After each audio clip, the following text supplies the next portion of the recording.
બનાસકાંઠાના દાંતા અને અંબાજી વિસ્તારમાં મેઘરાજાએ ધમાકેદાર એન્ટ્રી કરી છે ત્યારે અરવલ્લીની ગિરમાળાઓમાં પણ મેઘરાજાનું આગમન થયું છે ત્યારે દાંતા તાલુકાના અનેક ગામોમાં ભારે વરસાદ જોવા મળ્યો છે। દાંતા ખાતે ધોધમાર વરસાદ થતાં જ રસ્તાઓ પર પાણી વહેતા થયા છે અને લોકોને લાંબા સમયથી પડી રહેલી ગરમીથી રાહત મળી છે। વરસાદથી ખુશ બાળકો રસ્તાઓ પર મસ્તીભેર નહાતા પણ જોવા મળ્યા હતા।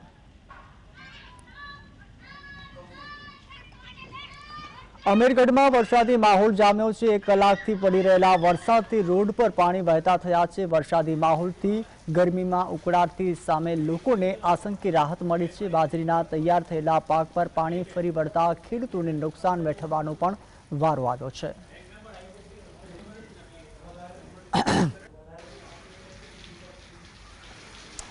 ભાવનગરમાં સિહોરના ટાણા વિસ્તારમાં ધોધમાર વરસાદ વરસ્યો છે। ભારે વરસાદને લઈને સ્થાનિક તળાવના ઓવરફ્લો થતા તળાવનું પાણી આસપાસના ગ્રામ્ય વિસ્તારોમાં પાણી ફરી વળ્યા હતા। તો શિહોર તાલુકાના લવરડા ગામે ભારે વરસાદના કારણે વરસાદી પાણી ગામમાં ફરી વળ્યા તો લાવરડા ગામના આજુબાજુના સ્થાનિક નદીમાં પૂરા આવતા અનેક વાહન ચાલકો અટવાયા હતા। ટાણાથી પાલીતાણા જવાનો તેમજ ટાણાથી અગિયાળી જવાનો રસ્તો પણ બંધ કરવામાં આવ્યો હતો।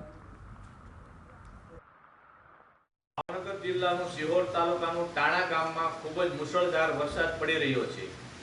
સિહોર તાલુકાનું ટાણા ગામમાં મોટી માનહાનિ થઈ શકે તેમ છે અને નીચેના ગામ લવરડા અને બુડણા પણ ત્યાં પણ મોટી માનહાનિ થઈ શકે તેમ છે।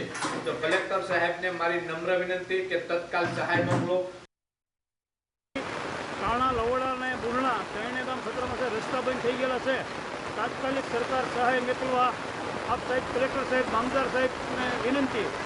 હાલ બધા ગામ ત્રણે ગામો ખતરામાં છે।